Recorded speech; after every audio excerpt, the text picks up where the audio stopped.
पास कोई अपडेट है इस वक्त? जी इंद्रजीत बताएं, क्या हलचल वहां?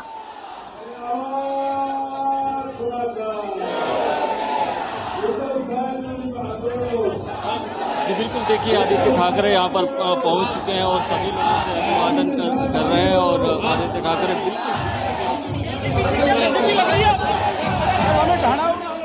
पहुंच चुके हैं और इन्हीं का इंतजार सभी से कार्यकर्ता कर रहे थे और अब आदित्य ठाकरे पहुंच चुके हैं। और जिस तरह से शिवसेना ने अपना रुख कड़ा रुख अख्तियार किया है, एक तरह से कह सकते हैं, जिस तरह से जब से शिवसेना आक्रामक हुई है, कहीं न कहीं कार्यकर्ताओं को जो जोश है वो बढ़ गया है। कार्यकर्ता लगातार कह रहे हैं जो विधायक छोड़कर गए हैं उनसे कोई फर्क नहीं पड़ता। लेकिन इस तरह का जोश कार्यकर्ताओं में अभी आदित्य ठाकरे स्टेज पर पहुंचे हैं और कार्यकर्ताओं में जो पूरी तरह से एक तरफ पुरुष है, दूसरी तरफ महिलाएं हैं और इस तरह के जो कार्यक्रम आप कई जगहों पर मुंबई में, कल 2 जगहों पर था, आज भी 2 जगहों पर, 3 जगहों पर मुंबई में है, तो बहुत सारी इस तरह की छोटी छोटी सभाएं हो रही हैं और बारिश का मौसम है, इसके बावजूद खचाखच जो हॉल है वो भर रहा है। तो कहीं न कहीं जो कार्यकर्ताओं का उत्साह है वो आपको देखने को मिल रहा है और अब से कुछ ही देर बाद आदित्य ठाकरे कार्यकर्ताओं को संबोधित करेंगे। कल की अगर बात करें तो कल आदित्य ठाकरे ने काफी कड़ा रुख अख्तियार किया था। उन्होंने कहा था, एक तरह से चेतावनी दी थी जो छोड़कर गए हैं विधायक उनको, कि अगर आप मुंबई में आकर दिखाइए। मुंबई में का जो एयरपोर्ट से विधान भवन का जो रास्ता है वो बांद्रा, वर्ली, भाईखला और दादर होकर जाता है, लालबाग होकर जाता है। तो कहीं कहीं एक तरह से शिवसेना के कार्यकर्ताओं को संदेश था कि आपका जो सामना है वो उन विधायकों से होगा और विधायकों को संदेश था कि आपका जो सामना है शिव सैनिकों से होगा। तो कहीं न कहीं जो शिव सैनिक हैं वो कड़ा रुख अख्तियार किए हुए हैं और शिव सैनिक लगातार जो बागी विधायक हैं उनके खिलाफ नारेबाजी कर रहे हैं।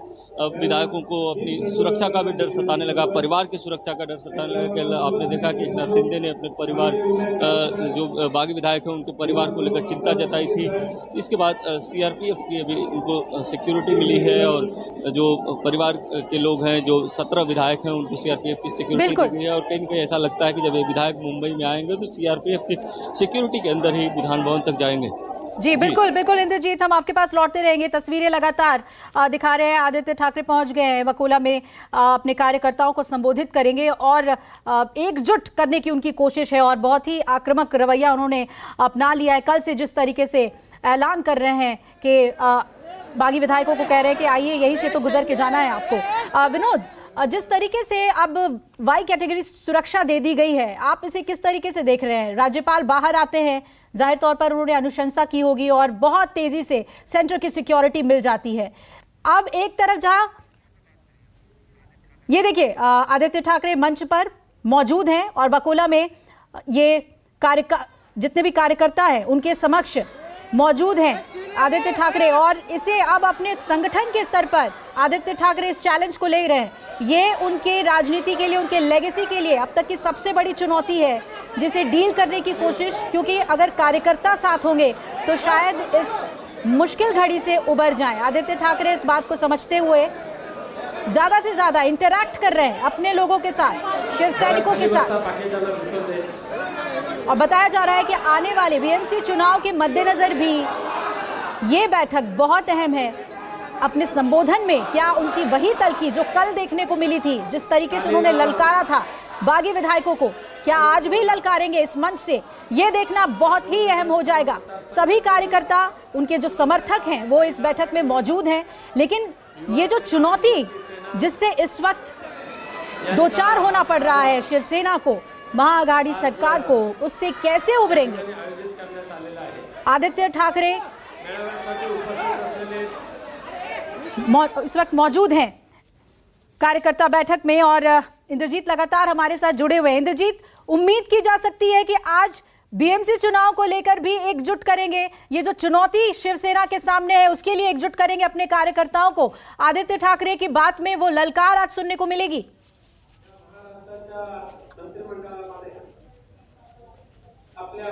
जी बिल्कुल, बीएमसी चुनाव की तैयारी भी एक तरह से कर सकती हैं, क्योंकि आने वाले समय में बीएमसी चुनाव शिवसेना के लिए काफ़ी महत्वपूर्ण है। और यही कारण है कि शिवसेना ये जरूर कोशिश कर रही है कि भले ही उसके विधायक चले गए हैं, लेकिन जो कार्यकर्ता हैं, जो नेता हैं, वो जमीन पर हैं और आने वाले समय में बीएमसी चुनाव में इसका असर भी दिखेगा।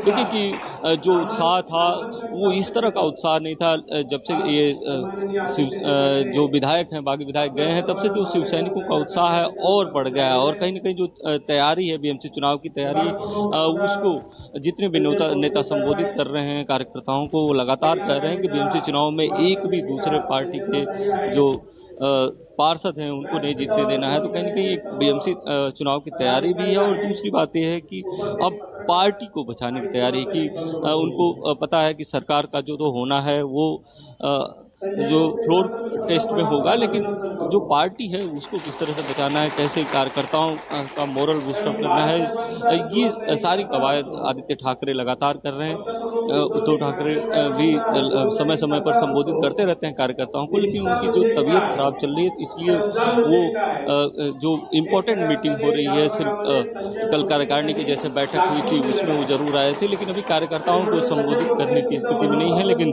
समय पड़ेगा तो वो भी कार्यकर्ताओं को संबोधित करने के लिए आएंगे। लेकिन आदित्य ठाकरे कल से काफी एक्टिव हो गए। आपने देखा कि जिस तरह से घटनाक्रम हुआ, विधायक बागी हो गए, इतने सारे विधायक चले गए।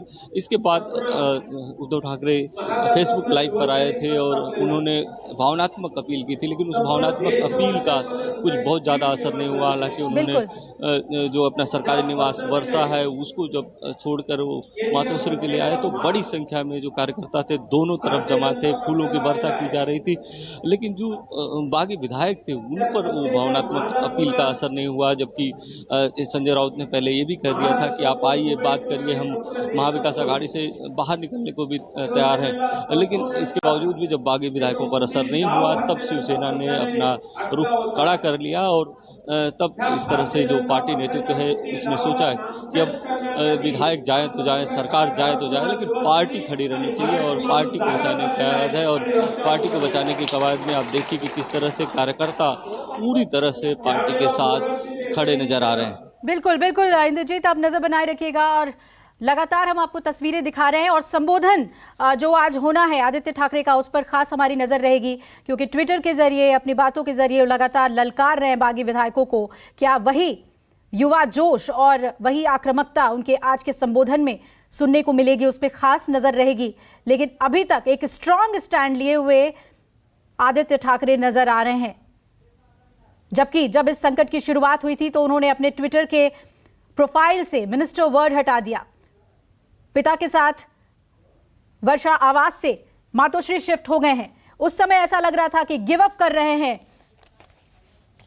लेकिन अब सब कुछ स्थिति को संभालते हुए और कार्यकर्ताओं को एकजुट करने की कोशिश में नजर आ रहे हैं आदित्य ठाकरे। इस पे हमारी नजर बनी रहेगी। विनोद जगदाले हमारे साथ जुड़े हुए हैं। विनोद, कितना कुछ आदित्य ठाकरे के कंधों पे आपको नजर आ रहा है, जिस भाषा का वो इस्तेमाल कर रहे हैं। हालांकि संजय राउत की भाषा को लेकर ज्यादा सवाल उठ रहे हैं। क्या आदित्य ठाकरे महाराष्ट्र की राजनीति को समझते हुए, शिवसेना के नब्ज को समझते हुए सही ट्रैक पर जाते नजर आ रहे हैं?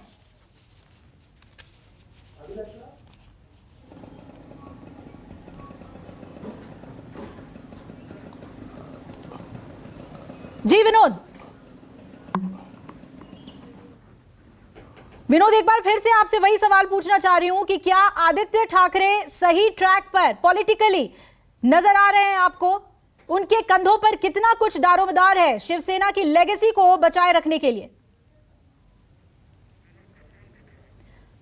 चलिए विनोद, मैं आपके पास लौटूंगी और गुवाहाटी में कुमार गौरव लगातार हमारे साथ जुड़े हुए हैं। कुमार, पहली मीटिंग में सुरक्षा को लेकर चर्चा होती है और उसके बाद वाई कैटेगरी की सुरक्षा मिल जाती है, और अब अगले चरण की जो मीटिंग होनी है उसमें क्या एजेंडा है कुमार?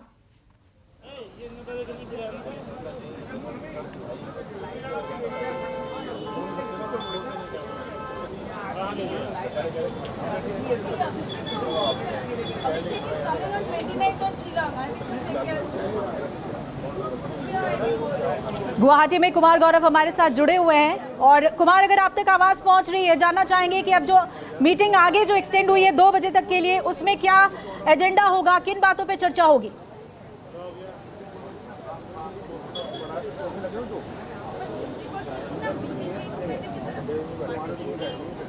तो एक तरफ आपको हम तस्वीर दिखा रहे हैं। अपना सवाल दोहराइए।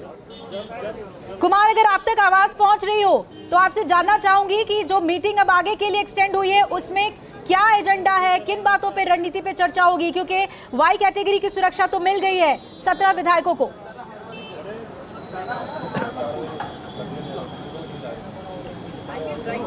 देखिए, बिल्कुल विधायकों को वाई कैटेगरी की सुरक्षा मिल गई है। उनके घर की सुरक्षा अभी वो फिलहाल महाराष्ट्र में करेगी और जब ये विधायक वहाँ पहुँचेंगे तो वो सुरक्षा इनके साथ रहेगी। दूसरी बात जो रही रणनीति की बात, तो आगे तो लंबी लड़ाई है, तमाम चीज़ों पे चर्चा होनी है। जैसे सदस्यता कैसे बचाई जाए, 2/3 बहुमत है, उसके बावजूद विधानसभा उपाध्यक्ष से कैसे निपट कर एकनाथ शिंदे विधानसभा में शिवसेना के नेता बन सके। उसके अलावा चूँकि ये लड़ाई आज ही गवर्नर वापस स्वस्थ होकर अपने आवास पे लौटे हैं, तो हो सकता है कि कुछ न कुछ अब एकनाथ शिंदे ग्रुप की तरफ से गवर्नर के यहाँ कुछ पत्र लिखा जाए जिसमें दावा किया जाए कि उनके खिलाफ जो नोटिस दिया गया है 15 विधायकों के खिलाफ वो गलत है और जाहिर तौर पे उस पर कोर्ट का भी ये रुख करने वाले हैं एकनाथ शिंदे ग्रुप। लेकिन मुख्य तौर पे अभी जो एजेंडा में इनके है वो ये है कि कैसे 15-16 विधायकों को जो नोटिस दिया गया है उससे कैसे बचा जाए और इसके अलावा एकनाथ शिंदे कैसे सदन में नेता बने ताकि ये सारे लोग, तमाम लोग जो हैं उनकी सदस्यता बरकरार रह सके। तो फिलहाल इन मुद्दों पे चर्चा अभी होनी है। बाकी विस्तृत जानकारी और जब बैठक हो जाएगी तो देर शाम तक विस्तृत जानकारी आएगी कि और किन किन मुद्दों पे इन लोगों ने चर्चा की है। जी बिल्कुल, और विनोद जगदाले हमारे साथ जुड़े हुए हैं। विनोद, हम लगातार तस्वीर दिखा रहे हैं, आदित्य ठाकरे का संबोधन थोड़ी देर में होगा वकोला में। विनोद, आपसे ये समझना चाहूंगी कि जिस तरीके के चैलेंज से इस वक्त शिवसेना गुजर रही है, वैसे में आदित्य ठाकरे के कंधे पर कितना कुछ दारोमदार है इस लेगेसी को बचाने के लिए, अपने कार्यकर्ताओं को और पार्टी को एकजुट रखने के लिए?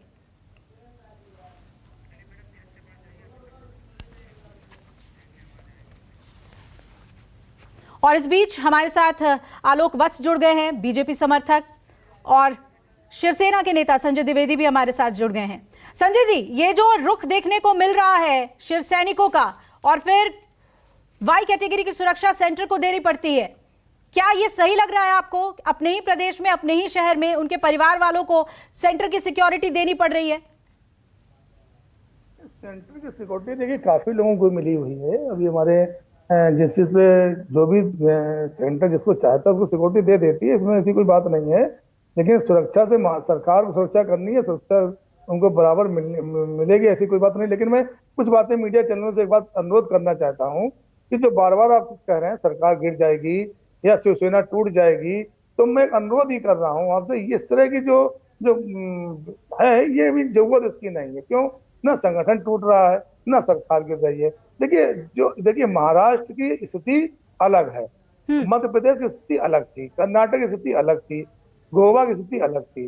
मध्य प्रदेश में क्या था कि कम जिनके ज्यादा विधायक थे, 20 विधायक तोड़े तो बीजेपी ऊपर आ गई और सरकार उसने बना ली। कोई बात तो महाराष्ट्र की स्थिति बताइए ना, क्या स्थिति है महाराष्ट्र में? आप कह रहे हैं कोई टूट नहीं है, तो जो गुवाहाटी में बैठे हुए हैं उनको आप क्यों ललकार रहे हैं? अरे भाई, मैं वही तो कह रहा हूँ, सुन लीजिए, मैं उसी पे आ रहा हूँ।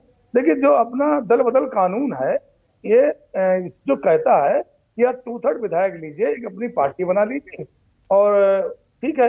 अब इसमें एक चीज पहले थी कि किसी भी सरकार को समर्थन दे दीजिए आप, या किसी में मर्ज हो जाइए, लेकिन इसके बाद पूर्व गवर्नमेंटों ने इसमें अमेंडमेंट किया।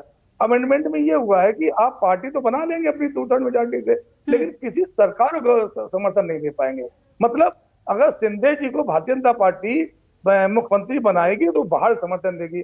आपको चंद्रशेखर का मैटर याद हो, माने चंद्रशेखर जी प्रधानमंत्री बने थे तो उन्होंने 2/3 मेजॉरिटी सांसदों तोड़ा और राजीव गांधी जी ने बाहर समर्थन दे दिया था। अब अगर ये मर्ज होना चाहते हैं तो मर्ज होने के लिए भी इनको जो है इस्तीफा देना पड़ेगा भारतीय जनता पार्टी मर्ज होने के लिए। अगर ये इस्तीफा दे भी देते हैं 37 विधायक, तो आप देखिए 287 हमारा है, 287 37 निकल 250, मतलब 125 नंबर चाहिए हमको सरकार बनाने के लिए। हमारे पास इसमें 169 है, 169 में 37 निकल गए, हमारे पास बहुमत है, तो हमारी सरकार कहीं से भी किसी भी आंकड़े से नहीं जा रही। मैं बार बार ये कहना चाहता हूँ, ना कोई सरकार का संकट है, ना सरकार अल्पमत में है। तो यहाँ की जो स्थिति महाराष्ट्र की है, भारतीय जनता पार्टी, हमारे देवेंद्र फडणवीस जी शायद तीसरी बार भी चूक जाएंगे।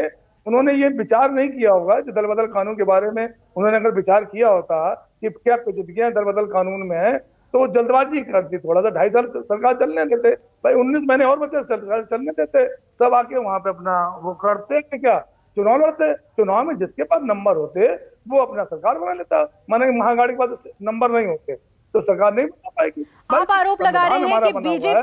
बीजेपी ने ये सब कुछ करवाया है, लेकिन अगर बीजेपी ये सब कुछ करवा रही है तो वो तो सामने नहीं आ रही है।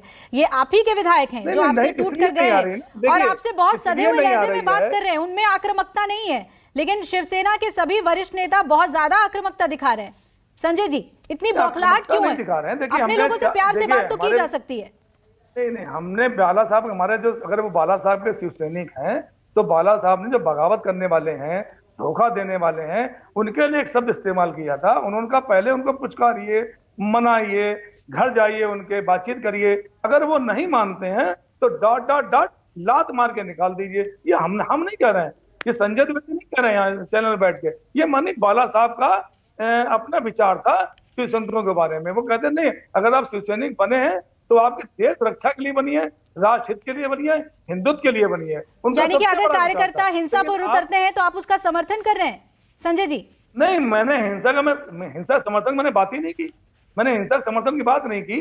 क्यों? इसलिए नहीं की, देखिए जब शिंदे लात मारिए प्यार है आपके सैनिक हूँ, ये शिवसेना का प्यार है, लात मारिए तो सिक्योरिटी देनी पड़ रही है, सरकार को सिक्योरिटी देनी पड़ रही है। सिक्योरिटी तो सरकार, देखिए केंद्र सरकार के जब हाथ ही हाथ में है, अब तो पांव आ गया कि हाथ में, जो बाहर जो हम कहते हैं 3000। नमस्कार, मैं हूं मानक गुप्ता। अगर आपको हमारा ये वीडियो पसंद आया हो तो इसे लाइक और शेयर जरूर करें, और हां, हमें सब्सक्राइब और फॉलो करना ना भूलें ताकि आप देश और दुनिया की कोई खबर मिस ना करें। तो जुड़े रहिए हमारे साथ और देखते रहिए News 24।